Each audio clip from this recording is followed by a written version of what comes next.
Eu sou Renato Bandeira de Mello, sou professor do Departamento de Medicina Interna da Universidade Federal do Rio Grande do Sul, coordeno o programa STARS da Choosing Wisely Brasil e sou diretor científico da Sociedade Brasileira de Geriatria e Gerontologia. Ao longo dos últimos meses, provocados pela pandemia do novo coronavírus e consequente busca por respostas, o debate científico se acalorou, sobretudo pelo número considerável de evidências científicas de baixa qualidade. O clamor por ensaios clínicos randomizados, bem planejados, apropriadamente conduzidos para testar tratamentos para a Covid-19, cresceu exponencialmente, acompanhando a angústia global pelo acúmulo do número de casos e de mortes causadas pela doença. Buscando elucidar questões relativas à efetividade de distintos tratamentos propostos, o grupo britânico da Universidade de Oxford, liderado pelo professor Peter Horby, desenvolveu uma ação trialista nominada Recovery Trial, que é um ensaio clínico randomizado fatorial, financiado pela UK Research and Innovation, do National Institute for Health Research. E em 16 de junho, agora, o grupo publicou em seu site resultados entusiasmantes, descrevendo redução significativa da taxa de mortalidade pela Covid através da administração de dose única de dexametasona, dose única diária por 10 dias, um corticoide de baixo custo, desenvolvido e produzido desde a década de 50. O manuscrito ainda não foi publicado oficialmente em um jornal científico, porém, de forma muito solícita, o grupo de Oxford aceitou nosso convite para apresentar em primeira mão seus resultados e nos honrarão com debate após a apresentação que se segue, que será realizada pelo Dr. Guilherme Pessoa Amorim, que é investigador do Nuffield Department of Population Health, da Universidade de Oxford, é graduado pela Universidade do Porto, com especialização no Hospital Gaia Spin. Ele fará a sua apresentação em português, o que é algo bastante importante na divulgação desses resultados em nosso país, e também a parceria com a Sociedade Portuguesa de Medicina Interna, transmitindo além mar essa live.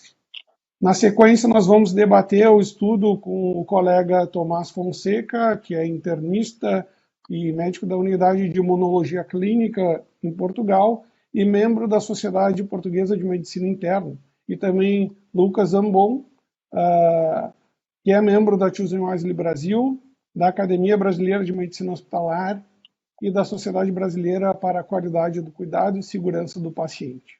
Portanto, a partir de agora, Guilherme, a palavra está contigo. Aguardamos ansiosos pela sua apresentação.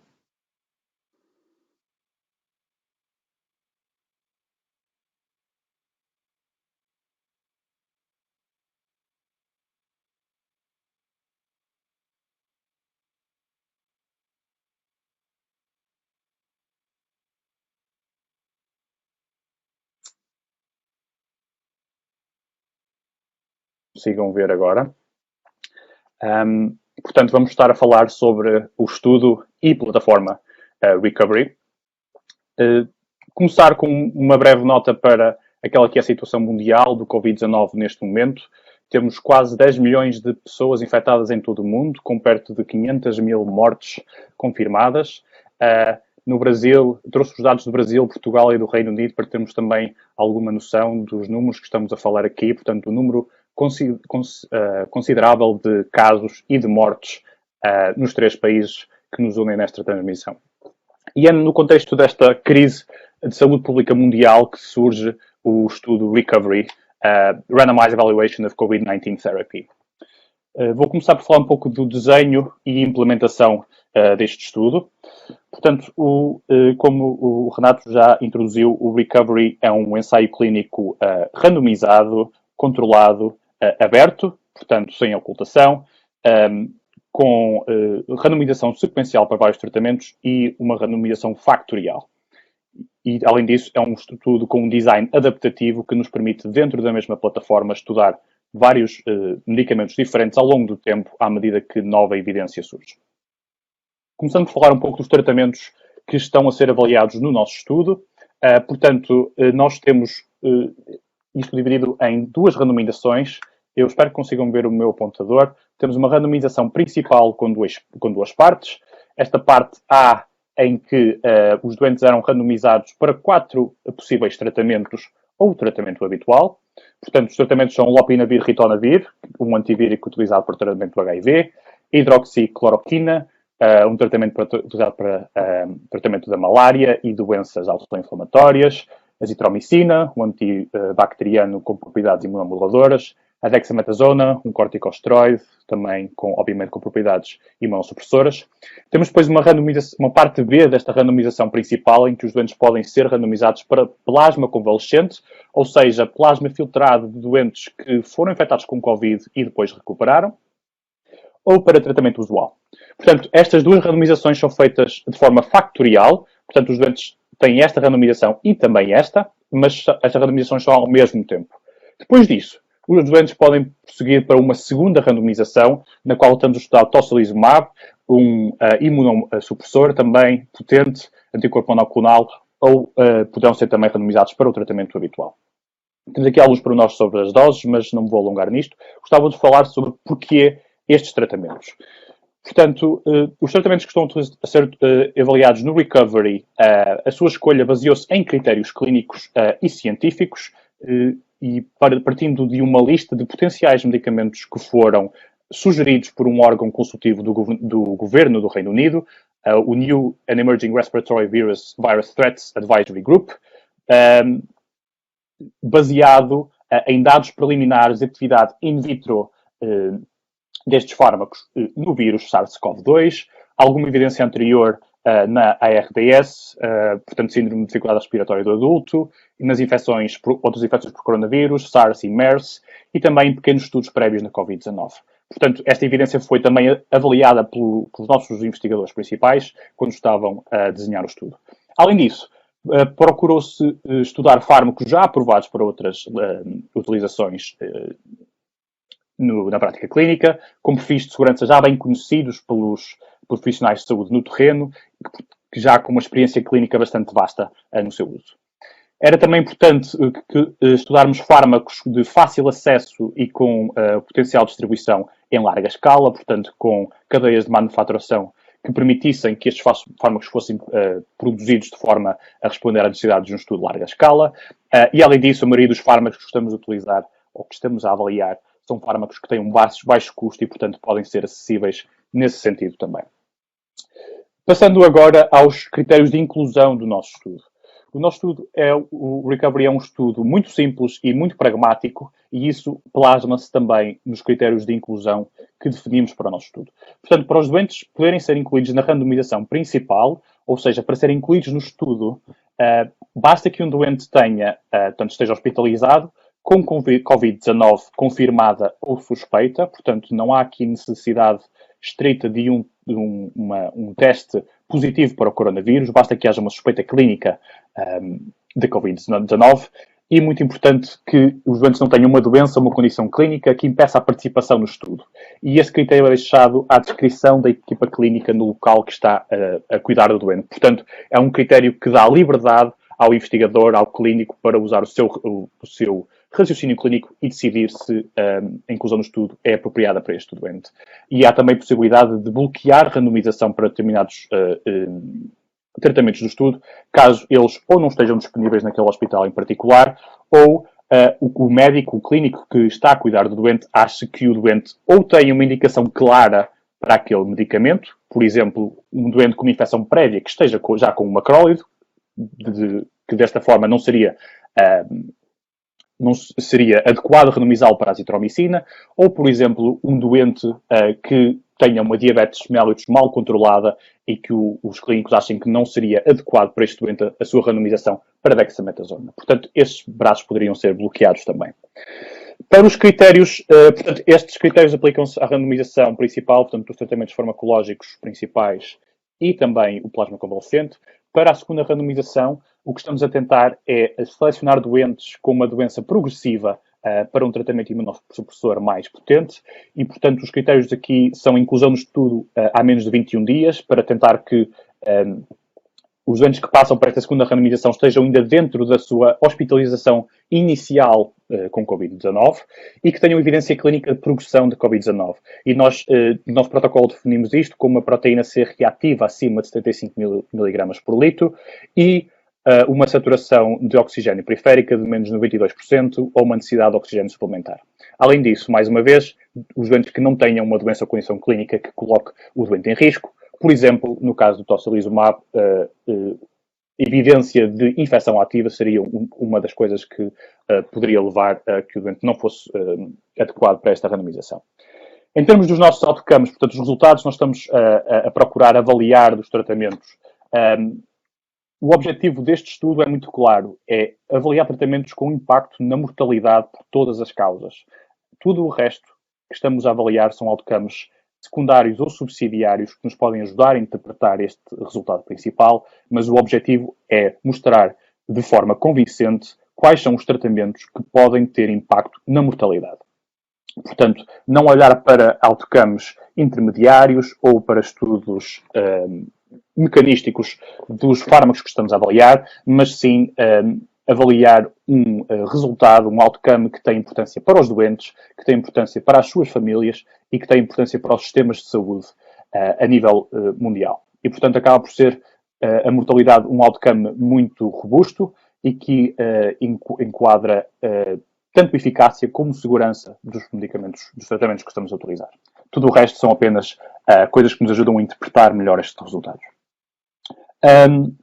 O Recovery, como disse, é um ensaio muito simples, muito pragmático e que também se baseia em critérios de transparência e acessibilidade fácil ao público. Portanto, temos o nosso website, que convido todos a visitarem, onde poderão encontrar muita informação sobre o estudo. E uma coisa muito importante deste website é o nosso ponto de contacto com todas as pessoas que estão envolvidas no estudo. Portanto, temos informação para os doentes, temos informação, todos os documentos do estudo para as equipas de investigação no local encontram-se neste website, encontram-se acessíveis de forma livre a toda a comunidade, portanto, decisores, políticos, os mídia, doentes, investigadores, outros profissionais de saúde, qualquer pessoa pode entrar e aceder a todos os documentos relevantes para o estudo. Um exemplo disto é o facto de termos o nosso protocolo livremente disponível com todas as suas atualizações ao longo do tempo nesta plataforma e também penso que seja do vosso interesse saber que temos uma folha de informação para os participantes em português, traduzida para que possamos aumentar o acesso ao estudo para as pessoas de língua portuguesa que vivem no Reino Unido. Como disse, este é um ensaio muito pragmático e muito simples e sabemos que esta era a única forma de conseguir fazer um ensaio com a dimensão suficiente para conseguir, numa altura de crise e de alta exigência nos profissionais de saúde e nos sistemas de saúde, conseguir recrutar o número de doentes necessário para ter um ensaio que consiga providenciar respostas robustas e que alterem a prática clínica a nível mundial. Portanto, como eu disse, todos os documentos e a plataforma de registros do estudo, portanto, dos registros daquilo que acontece aos doentes, estão acessíveis através do website. Temos critérios de inclusão muito simples e muito pragmáticos e que devolvem aos médicos no local a sua capacidade de utilizar o seu julgamento clínico para decidir se há incerteza no tratamento e, portanto, se é adequado randomizar um doente para o estudo. A colheita de dados que fazemos é mínima. Para incluir um doente no estudo ao início, bastam 10 a 15 minutos para o consentimento e inclusão online e randomização do doente. Posteriormente, a prescrição é feita através dos sistemas eletrónicos do próprio NHS, portanto, não há uma prescrição feita fora do sistema. A distribuição dos fármacos e tratamentos do estudo é feita através de plataformas logísticas já disponíveis no NHS, portanto, tentamos aproveitar a capacidade que já está montada. Os dados de seguimento colhidos pelos profissionais de saúde no local são colhidos num formulário online simples, uma página A4 que se completa de forma muito rápida, e depois disto temos um seguimento complementado com dados eletrónicos colhidos a partir dos registros do NHS. Portanto, estamos a fundir um ensaio clínico com aquilo que hoje em dia muitas pessoas chamam os dados do mundo real ou real world data, e portanto estamos a tentar aproveitar o melhor dos dois mundos neste sentido. Como eu disse, este é um ensaio de muito larga escala. Estão incluídos 176 hospitais do National Health Service, portanto, do Sistema Nacional de Saúde do Reino Unido, e temos, portanto, representados todos os centros hospitalares do Reino Unido, são um centro de inclusão de doentes para o recovery. Foram incluídos até esta data mais de 11.800 doentes e temos a trabalhar connosco acima de 3.500 colaboradores espalhados pelo Reino Unido. Neste gráfico na direita podem ver a evolução da inclusão dos centros no estudo e podem ver que em portanto, num mês estavam a recrutar doentes para o estudo. Portanto, o estudo começou a 19 de março. A 19 de abril tínhamos já mais de 150 centros ativados a recrutar doentes por todo o Reino Unido. Além da escala, é importante referir que este é um ensaio com uma distribuição geográfica enorme. Portanto, temos centros, como eu disse, todos os centros hospitalares do Reino Unido estão incluídos. Portanto, virtualmente qualquer doente admitido com Covid-19 no Reino Unido teve acesso a participar neste estudo. E nós pensamos que isso é algo muito importante em termos de generalizar o acesso à investigação científica e aos cuidados de saúde. Deste lado, conseguem ver a evolução do recrutamento, que, de certa forma, acaba por plasmar a evolução da pandemia no Reino Unido.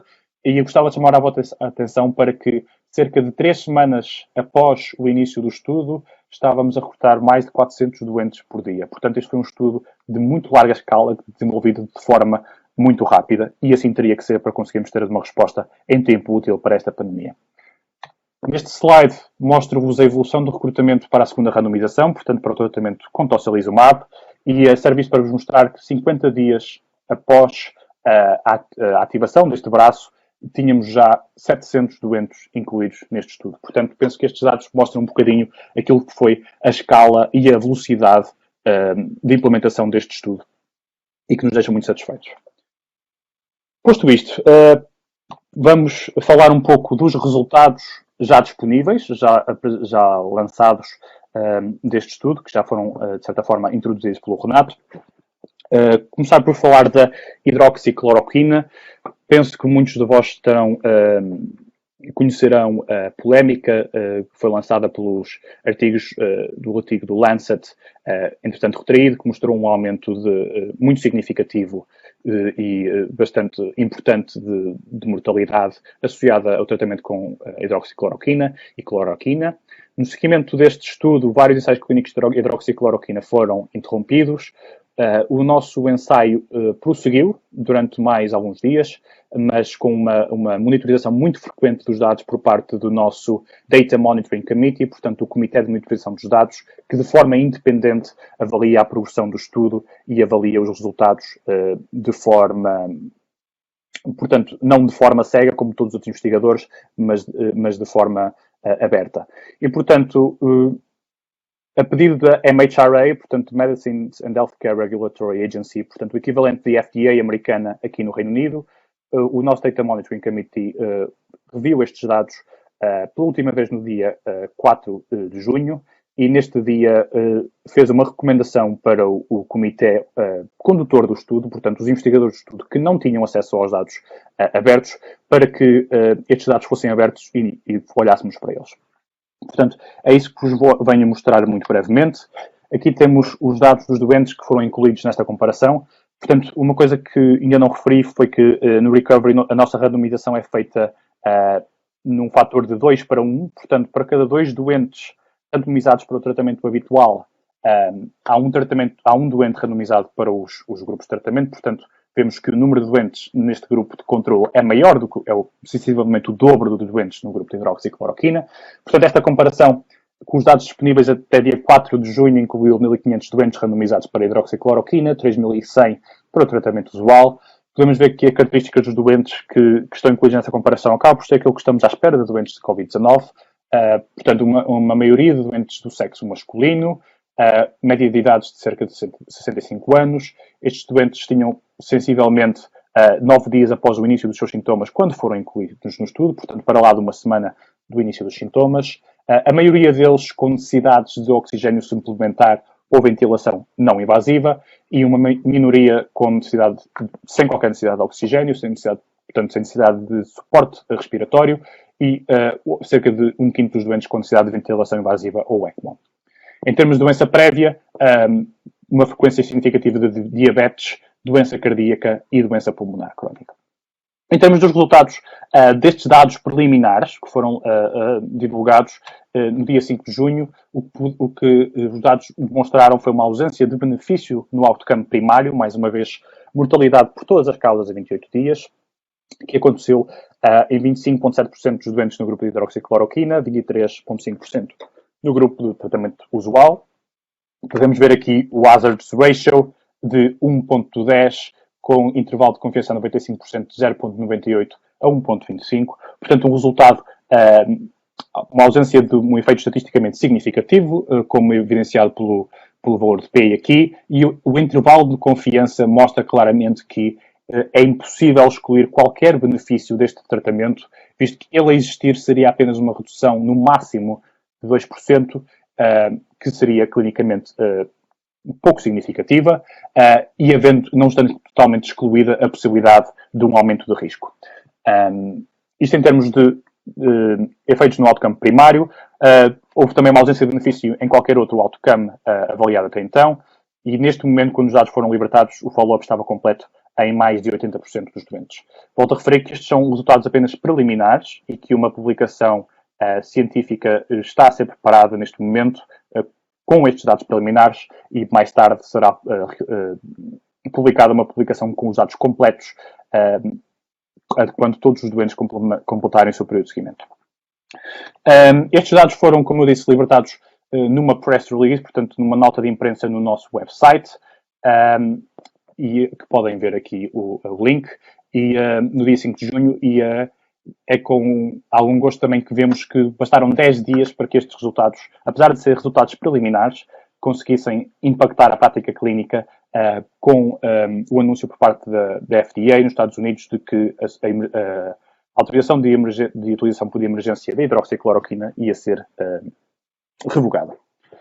Portanto, mais uma vez, são dados preliminares apenas, os dados finais ainda não estão disponíveis. Passamos agora, provavelmente, aquilo que será o mais interessante para o nosso público, a nossa audiência, os resultados preliminares da dexametasona, que foram apresentados ou lançados no dia 16 de junho. Começar com esta tabela um pouco mais completa das características da população incluída nesta comparação.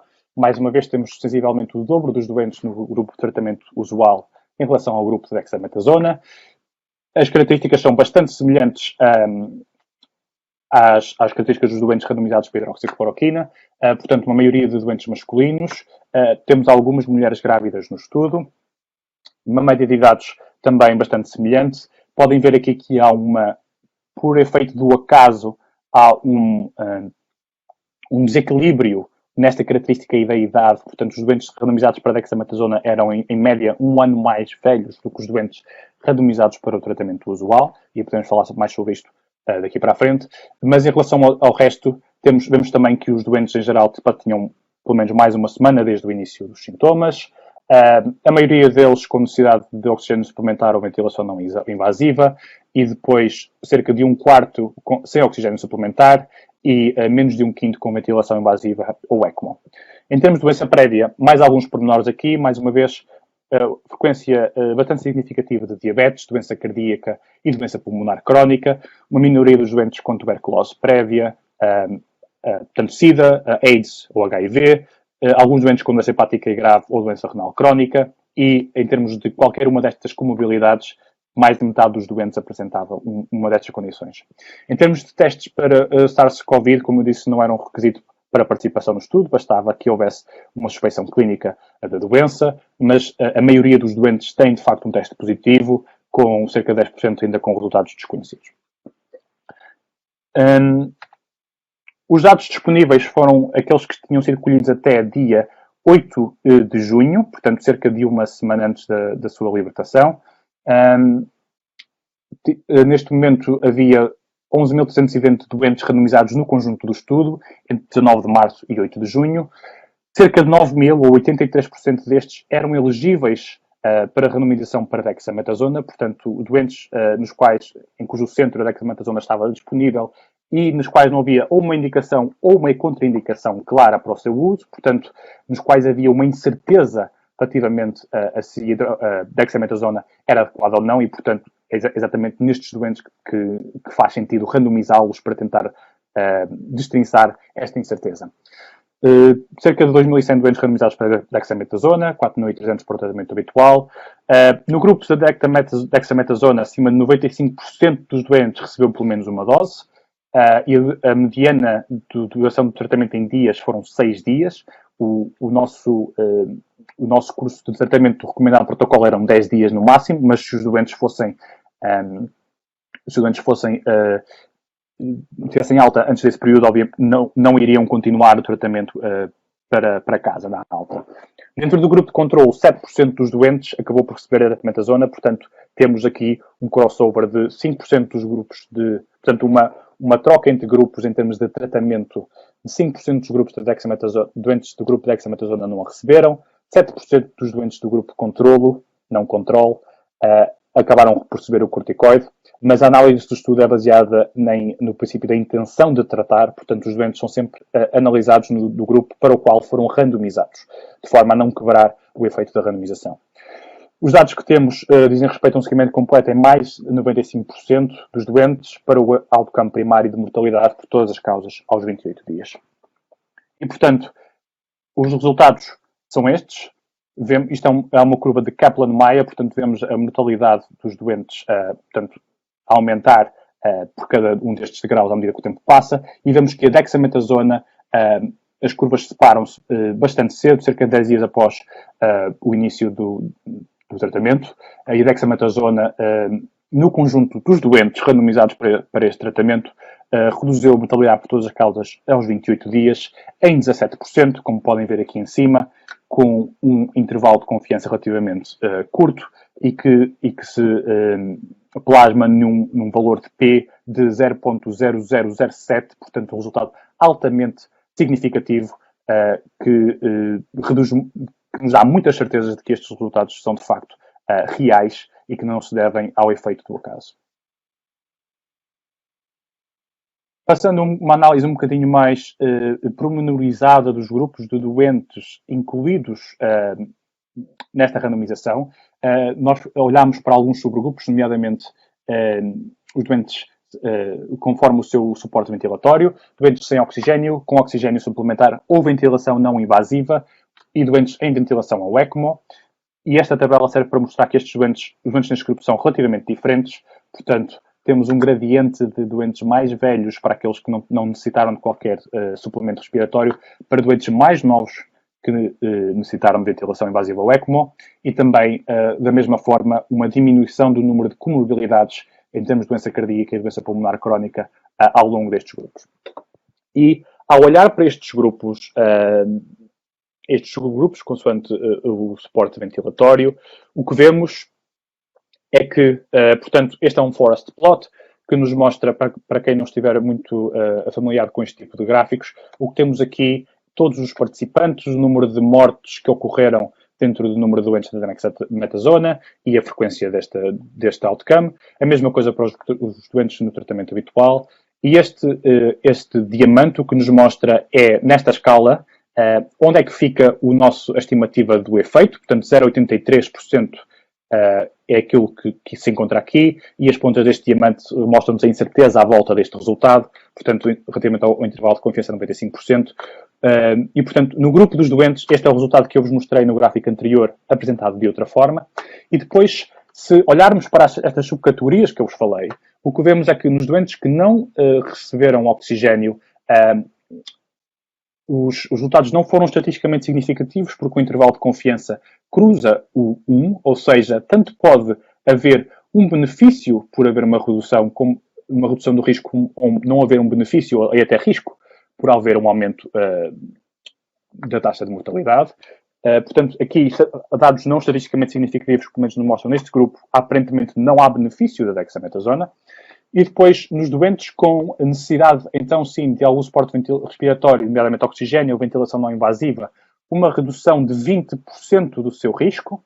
E passando depois aos doentes com necessidade de ventilação invasiva mecânica ou invasiva, uma redução ainda mais significativa de 35%, uma redução ainda mais expressiva de 35% do seu risco de mortalidade. este resultado é altamente estatisticamente significativo para uma tendência de diferença do efeito nestas três categorias, portanto, um valor de P de menos 0,001, o que nos mostra que, apesar de o resultado geral mostrar o benefício, não há um doente típico, um doente mediano nesta comparação. Há grupos de doentes muito diferentes, cujo efeito, o potencial benefício, é bastante diferente e isto está plasmado num resultado altamente estatisticamente significativo de diferença entre o efeito de dexametasona nestes três grupos. Deixem-me voltar atrás para fazer um comentário relativamente a esta diferença de idades. Portanto, a idade é um fator altamente com um valor prognóstico muito grande na mortalidade para o Covid e, portanto, as análises que apresentamos são ajustadas para esta diferença de mortalidade, porque de outra forma poderíamos ter uma noção pouco precisa do verdadeiro efeito da dexametasona no tratamento. Os dados com e sem ajuste para esta diferença estão apresentados na nossa preprint, nas tabelas suplementares. Eu também tenho os dados aqui se quiserem olhar para eles, mas basicamente mostram que não há uma diferença significativa na interpretação dos resultados do estudo e que, de qualquer das formas, há um benefício bastante significativo na casa de uma redução de 25% nos doentes, no risco de mortalidade nos doentes, no seu conjunto. Portanto, este forest plot, esta tabela, vou-vos mostrar os mesmos resultados agora em formato gráfico, portanto, com curvas de Kaplan-Meier, curvas de sobrevivência, ou seja, cada degrau destes é um doente que sofreu, que morreu durante este período de 28 dias. E o que vemos é que nos doentes em que não há oxigênio, a curva da dexametasona, portanto, em termos de resultado estatístico, o teste mostra-nos que não há uma diferença e, se houver alguma coisa, parece até haver um aumento do risco de dexametasona nestes doentes, mas, como disse, o resultado não é estatisticamente significativo, portanto, não encontramos evidência de uma diferença entre os grupos para este grupo de doentes. No entanto, como disse, nos doentes que precisam de terapia com oxigênio suplementar ou ventilação não invasiva, há uma diferença altamente estatisticamente significativa no seu risco, uma redução de 20%, portanto, de um quinto do risco de mortalidade destes doentes. E quando passamos para o grupo dos doentes com ventilação invasiva ou ECMO, esta redução de risco é ainda mais significativa, cerca de 35%, mais uma vez, altamente estatisticamente significativa, e é visualmente bastante impactante ver a forma como estas curvas se separam nestes dois grupos de forma muito inicial no curso da doença. Em termos de outcomes secundários, portanto, o nosso outcome primário, mais uma vez, é a mortalidade por todas as causas aos 28 dias. Tudo o resto acaba por nos ajudar a perceber um bocadinho melhor o que é que se poderá estar a passar por baixo destes resultados.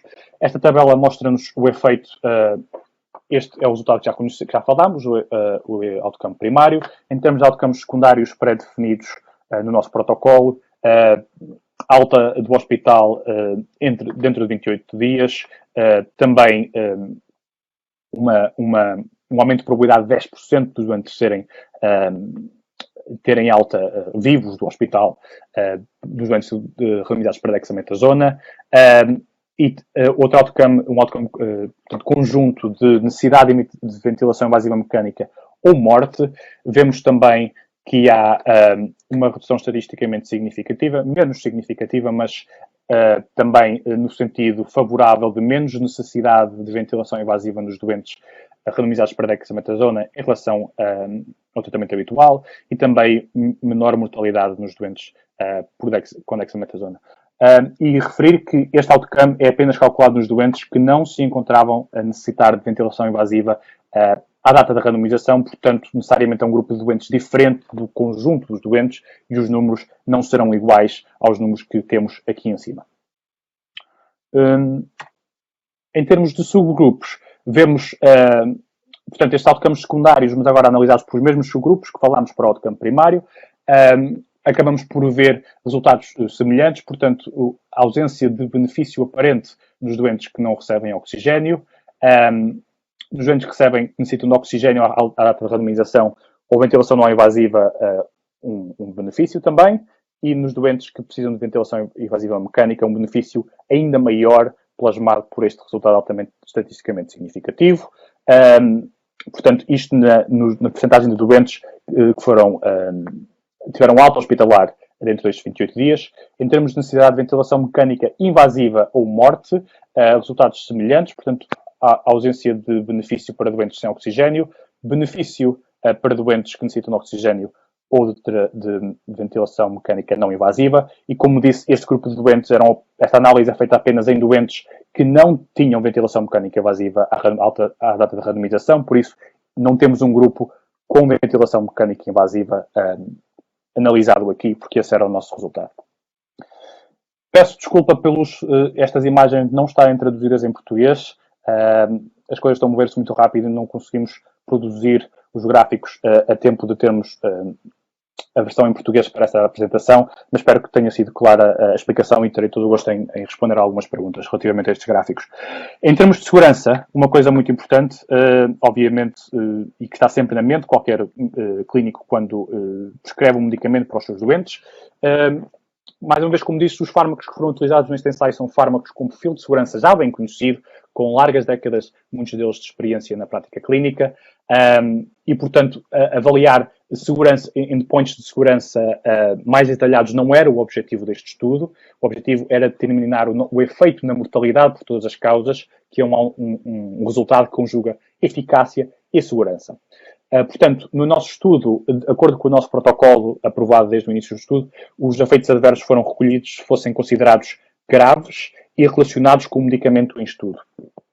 Para além disso, os nossos dados preliminares mostram que também não há aumento de risco de mortalidade por qualquer causa específica com dexametasona, nomeadamente infecção que não seja Covid-19. Obviamente, estes são dados preliminares ainda e os resultados de análises subsequentes poderão fornecer mais informação, isto também através de utilizando a ligação aos registros médicos eletrónicos, que nos vão permitir olhar para várias coisas com mais detalhe. Portanto, estes resultados são resultados preliminares, como disse, foram libertados em formato de press release no dia 16 de junho no nosso website. Deixo-vos também aqui um link para uma press release traduzida para português, caso seja útil. Uma coisa que me esqueci de referir no início, mas gostávamos de pedir que não tirassem print screens desta apresentação. Todos os dados que foram apresentados aqui estão disponíveis de forma pública no nosso website, na nossa preprint, nas nossas press releases e, portanto, os resultados também serão publicados em mais detalhe assim que estiverem disponíveis. Portanto, pedimos que utilizassem essas vias para colher informação sobre o estudo. Todos os links que estão aqui, terei todo o gosto em providenciá-los à parte para o público, caso tenham interesse. Como falei, temos o nosso preprint, portanto, a nossa submissão, a nossa publicação online dos resultados preliminares numa plataforma antes de ser revista por pares, que foi submetida ao mesmo tempo que a publicação foi submetida para revisão numa revista científica. Está disponível no medRxiv. Tem aqui o nome do artigo e a identificação e também encontra-se disponível no nosso website recoverytrial.net. Portanto, concluindo em relação ao que já falámos, gostava de falar um bocadinho sobre os próximos passos daquilo que está a seguir na estrada para o recovery. Temos cerca de 1.500 doentes, incluídos na comparação de lopinavir-ritonavir, cerca de 750 doentes na comparação da azitromicina, que teve início a 7 de abril, também 750 doentes na comparação de tocilizumab, que iniciou a 14 de abril, e cerca de 100 doentes já randomizados para plasma convalescente, ou randomizados na comparação de plasma convalescente, que iniciou a 3 de junho. Portanto, o nosso objetivo é continuar a ter pelo menos 2.000 doentes em cada grupo, apesar de não termos feito cálculos de tamanho amostral no início do estudo, por causa da incerteza associada a esta pandemia em termos de capacidade de recrutar doentes, magnitude da mortalidade nestes doentes. Sabemos que, à partida, 2.000 doentes por comparação nos permitem ter um poder estatístico bastante interessante para conseguir mostrar uma redução clinicamente significativa com um alto grau de confiança em torno dos resultados. Além disso, estas comparações poderão também ser interrompidas mais cedo, caso haja uma recomendação do nosso Comitê de Revisão de Dados, tal como aconteceu com a hidroxicloroquina. Portanto, em termos de publicações, os resultados preliminares de hidroxicloroquina estão neste momento em análise e a publicação está para breve. Portanto, uma publicação preliminar da mesma forma que o fizemos com a dexametasona. Os resultados finais para a hidroxicloroquina e dexametasona são esperados durante o mês de julho, incluindo mais dados, nomeadamente causa de morte, outcomes em termos de necessidade de suporte renal e duração de ventilação.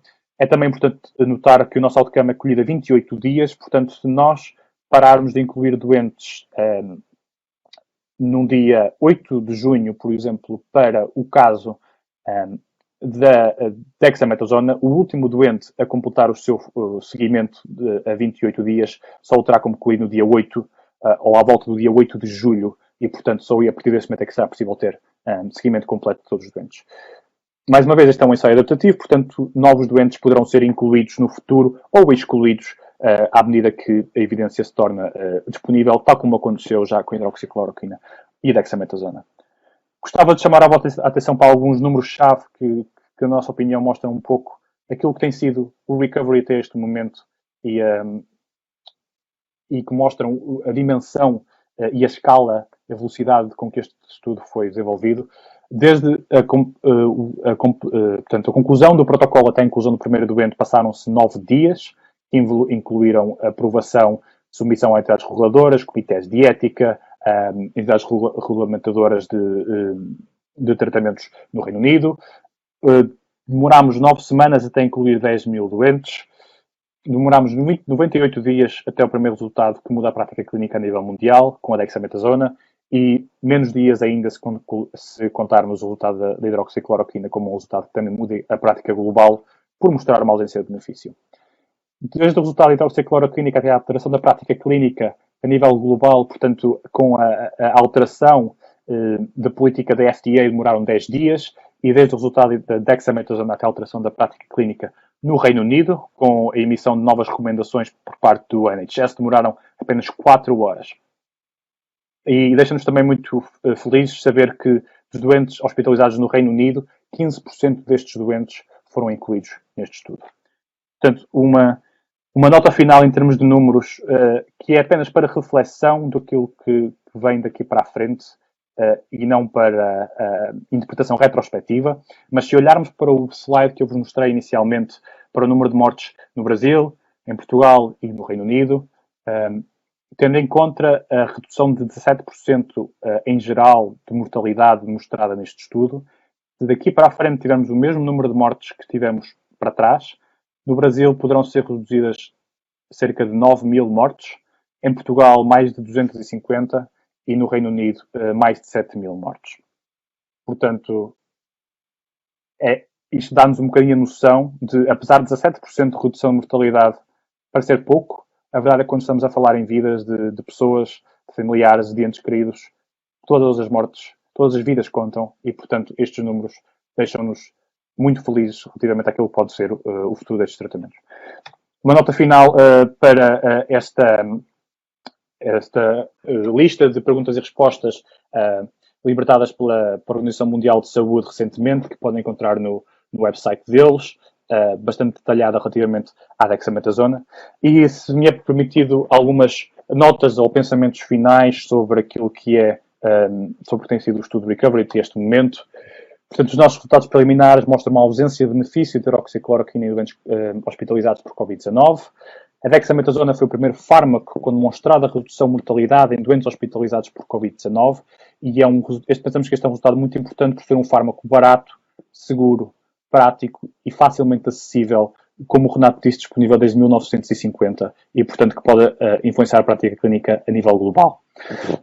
O Recovery é uma plataforma e não é apenas um estudo. Portanto, o que estamos a fazer é montar uma logística e um design adaptativo que me permite a inclusão de novos tratamentos ou subestudos do estudo principal de forma muito simples. Temos métodos muito simples, muito pragmáticos e em larga escala que nos permitiram um recrutamento ultra rápido para este estudo. Portanto, foi a única forma de conseguirmos ter um impacto imediato na pandemia e na saúde pública num momento crítico para todos. E em termos de olhar para o futuro, nós pensamos que o nosso estudo mostra uma nova, ou melhor dizendo, uma velha forma de pensar e realizar ensaios clínicos que são mais eficazes e mais robustos. O conceito de Large Simple Clinical Trials, ou seja, ensaios clínicos grandes e simples, que já vem desde os anos 80 e que têm mostrado os melhores resultados em termos de influenciar a prática clínica. E juntamos este conceito dos anos 80 à ligação a registros eletrónicos do NHS e à Real World Data, portanto, dados do mundo real, Big Data diretamente dos registros eletrónicos do Sistema Nacional de Saúde, que nos permite uma melhor cobertura de seguimento, mais detalhe e menos exigência para os profissionais no terreno. Por fim, agradecimentos às entidades que financiaram e apoiaram a realização deste estudo, uma série delas, entidades públicas ou caridades do Reino Unido, e para além do Reino Unido também, os muitos colaboradores que connosco trabalharam nestes últimos meses e, mais importante tudo, os doentes que participaram neste estudo e cujo contributo para a ciência permitiu obter resultados com tanta importância para tantos doentes. E é isto por agora. Obrigado pela vossa atenção. Muito obrigado, Guilherme. Muito obrigado pela brilhante apresentação.